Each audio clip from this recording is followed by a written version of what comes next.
How can I better manage my daily workload to reduce stress and prevent burnout? Here's part one of my thoughts as someone who has experienced stress and burnout and now teaches others how to not make the same mistakes I did. Number one is remember the excitement of the work you're doing. So sometimes even the work that we're really good at can get monotonous, or sometimes we forget the meaning of it, or we forget just what we're doing it for. So we need to remember, and if we don't have an exciting, if we believe we're not really excited at what we're doing, we need to create the excitement for what we are doing. That is our own responsibility. And so that really pulls you out of the monotony in the day to day. And okay, I have to do this. You get to transform from going, I have to do this, to I get to do this. Number two is to schedule time with yourself to do the things you love every week.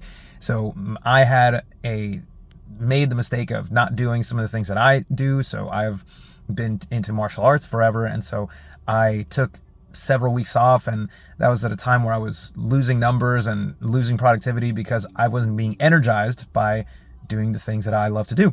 So make sure you make time for that. Number three is to create a reset button where at any time you feel like things are getting to be a little bit too much, you can calm your mind down, cool your emotions, and realign your focus. So sometimes that's calling your best friend, like for me, or getting a cheeseburger, or just doing something of that makes sense for you, that you could just give yourself a little mental break.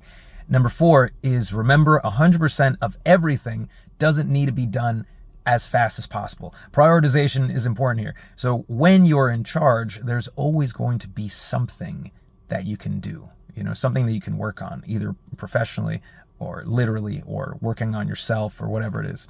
Give yourself enough time to rest up in order to do a better job the next day, instead of doing everything without energy, without gusto, and kind of at a mediocre level.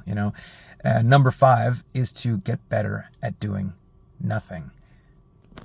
Take the time to get the skill of being okay with just sitting there, whether it's for 5 minutes, 2 minutes, or half an hour, or whatever it is. Just literally having no external stimulus, not needing to have music, not needing to have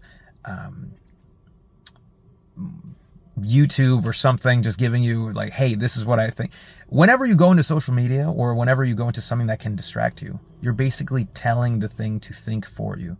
So by you giving yourself the time to do nothing, literally maybe just sit there, you're giving your mind the chance to have its thoughts just fall down, and for you to be able to digest, process what you have going on. And that way you can actually make clear decisions after that. So that is part one. Stick around for part two.